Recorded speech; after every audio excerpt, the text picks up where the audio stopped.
पुनर्विचार आवश्यक। पैरा। उच्चतम न्यायालय ने हाल ही में एक मामले में कहा है कि सरकार को समय समय पर आरक्षण नीति और इसकी प्रक्रिया की समीक्षा करनी चाहिए ताकि यह सुनिश्चित हो सके कि इसके लाभ उन लोगों तक पहुंच रहे हैं जिन्हें इसकी सबसे ज़्यादा आवश्यकता है। पैरा। आरक्षण आत्मा का विषय है। सब में एक है। कर्म फलों के कारण स्वरूप भिन्न दिखते हैं।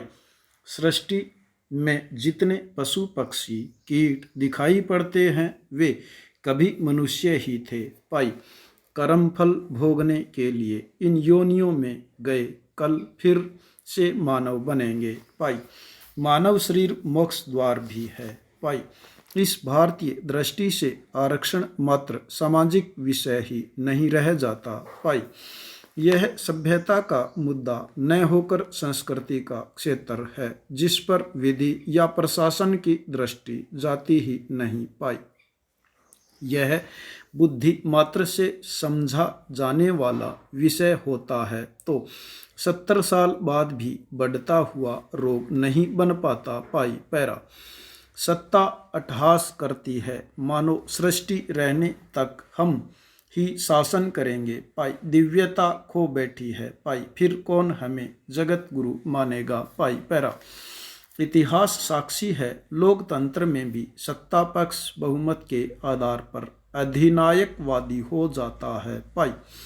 मानवीय संवेदना खो बैठता है। वैसे भी क्रांति तो युवा के नेतृत्व में ही आती है। उनमें जोश होता है, आंखों में सपने होते हैं, शक्ति का महासागर होता है। सन 1990 का आरक्षण विरोधी आंदोलन युवा आंदोलन ही था। पैरा।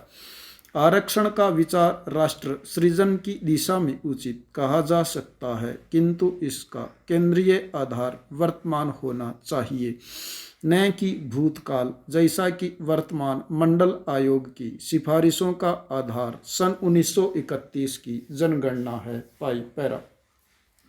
जाति को इकाई क्यों बनाए। एक ही नाम की जातियां भिन्न भिन्न क्षेत्रों में उपलब्ध हैं। हर जाति में गरीब अमीर दोनों हैं। पैरा। अनुसूची में नाम की समानता को आधार पकड़ लिया। तब आदिवासियों के बदलाव में ठहराव आ गए। लोग पुनः अपने पुराने जाति नामों का प्रयोग करने लगे, जैसे राजस्थान में मीणा या मीना जाति। इस भागम भाग में जाति शब्द को परिभाषित करना ही भूल गए। इंडिया दैट इज भारत की तरफ हो गया। पैरा। इसका नुकसान आम आदमी भोग रहा है।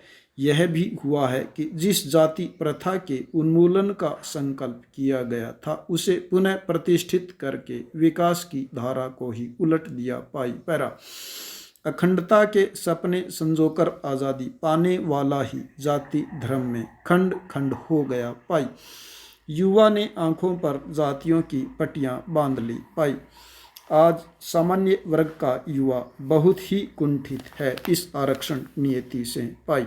राजनीति के मोहरे बन गए। शिक्षा के मंदिर राजनीति के अखाड़े हो गए। राजनेताओं ने तो बंटा धार ही कर दिया। जाति जाति में भेदभाव डालना प्रारंभ वर्षों पहले ही कर दिया था। जाति विग्रह के आगे देश छोटा पड़ गया। यह तो ठीक है कि पिछड़े हुए वर्गों की क्षमता बढ़ाई जाए, उन्हें नौकरी या जीवन यापन की अन्य सुविधाएं दी जाए, पर अवसर पाने के बाद योग्यता के आधार पर ही आगे के फैसले होने चाहिए। पैरा। गुजरात का पटेल आंदोलन एवं राजस्थान का गुर्जर आंदोलन इस बात का प्रमाण है कि जाति के स्थान पर समाज के व्यवहार के ढांचे की समीक्षा होनी चाहिए। अब तो यही हुआ कि गुर्जर हो चाहे पटेल, जो आंदोलन करेगा वह आरक्षण हासिल करेगा। बेचारी बहुत सी छोटी तबके की जातियां आंदोलनरत नहीं हो पाती, वो तो आरक्षण से पीढ़ियों दूर ही रह पाएंगी। आरक्षण की प्राथमिकता पिछड़े वर्ग को सहारा देकर मुख्य धारा में जोड़ने की होनी चाहिए। इसमें गलत कुछ नहीं होगा भाई। हर व्यक्ति को अधिकार तो समान मिलेगा भाई। पिछले 7 दशकों में आरक्षण का गुण देश की संस्कृति, समृद्धि, अभ्युदय सबको खा गई है भाई। पुश्तैनी कार्य छूटते जा रहे हैं भाई। गुणवत्ता खो रही है भाई। निर्यात के स्थान पर आयात बढ़ रहा है भाई। पेंसिल छीलने का शार्पनर और नेल कटर भी विदेशी आ रहे हैं भाई। सरकारें मौन है भाई। मौन स्वीकृति भी आग में घी का कार्य कर रही हैं भाई। बहुमत की सरकारें भी देश हित के स्थान पर निजी स्वार्थ को ही बड़ा माने तो क्या कहना चाहिए इनको भाई। नकारा या नपुंसक भाई।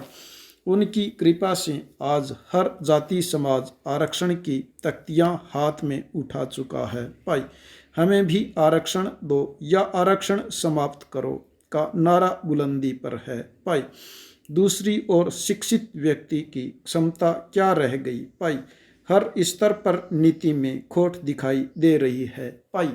जब एक रिजर्व अर्थात आरक्षण तरीके से जो एक डॉक्टर बनता है भाई, उसके पास हमारे बड़े बड़े राजनेताओं को इलाज कराने आना चाहिए। जब हमारे बड़े राजनेता धनाढ्य वर्ग जब अस्वस्थ होता है तो इलाज के लिए विदेशी डॉक्टरों की सलाह लेते हैं।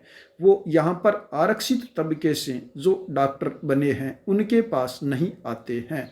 यहाँ पर आम जनता आती है। जो आरक्षित वर्ग से भरा हुआ डॉक्टर उनको क्या स्वस्थ करेगा, क्या वो उसका इलाज करेगा। यही हमारा दुर्भाग्य है। इस देश का आज ही नहीं बरसों से चला आ रहा है भाई। नेक्स्ट, कांग्रेस जनित हालात से मिले सबक के बाद अब सरकार भविष्य में ऐसी महामारी से निपटने की तैयारी में जुट गई है भाई। जब एक रासायनिक शास्त्र का अध्यापक प्रथम वर्ग में राजस्थान लोक सेवा आयोग से चयनित होकर आता है, भला उसके 100 में से मात्र 5 प्राप्तांक ही हासिल हो, लेकिन आरक्षण तबके से उसी की नियुक्ति राजस्थान सरकार को करनी होती है। भला वो कक्षा में जाकर क्या छात्र छात्राओं को पढ़ाएगा।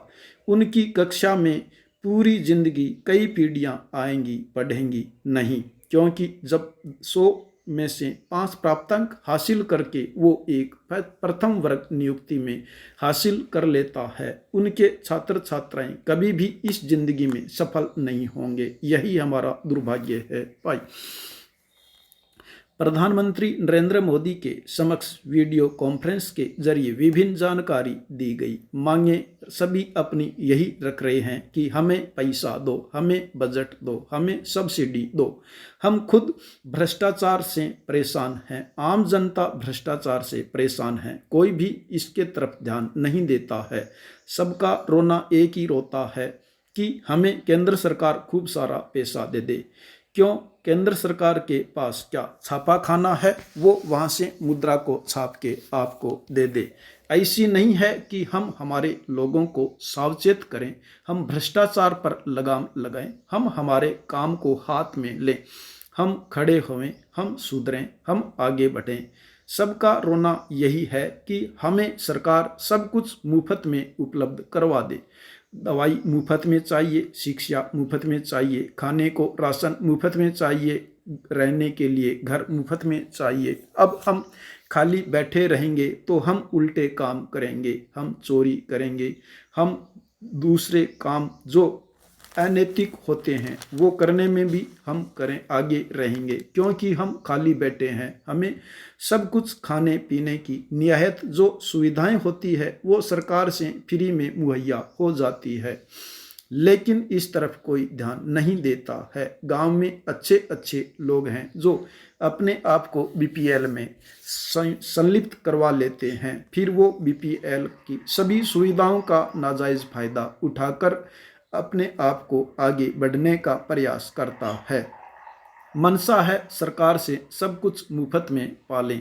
हम ऋण लेंगे तो ऋण नहीं चुकाएंगे। हम विद्युत का उपभोग करेंगे लेकिन उपभोग करने का बिल हम नहीं चुकाएंगे।